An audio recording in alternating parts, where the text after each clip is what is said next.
Good morning, tree lovers. Thanks for looking in on the Eco Geeko channel. Well, it seems to have been a bit of a grey sort of spring and summer, and it is a grey July day today, but still a beautiful time to be looking at the fantastic Catalpa tree. This is Catalpa bignonioides, the southern Catalpa, often called the cigar tree or the Indian bean tree. Well, it's not Indian. It comes from the southeast corner of Florida and southeast corner of the States, though it's been in the UK since about the 1600s, and nor is it a bean. Anyway, we'll come on to that in a minute. The three things to really look out for are the fantastically large leaves. So here they are.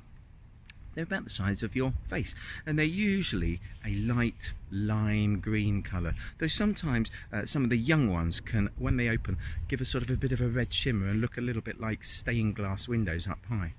Then you've got the so-called beans. So the beans are actually a structure called a silk, which is a bit like cabbages, brassicas, all of that family. It's a bit like a pod maybe, but it's got a long dividing membrane down the middle that separates it into two compartments filled with lots and lots of little fluffy winged seeds. These pods stay on the tree all year round, so even in the middle of winter it's a brilliant tree to look out for. And then right now in the middle of July, what you'll see is the tree is absolutely festooned with loads of these upright panicles of flowers. They're really quite beautiful. They look a little bit like horse chestnut, but whereas that came out in spring, this is now right in the middle of the July, so you can't mistake it.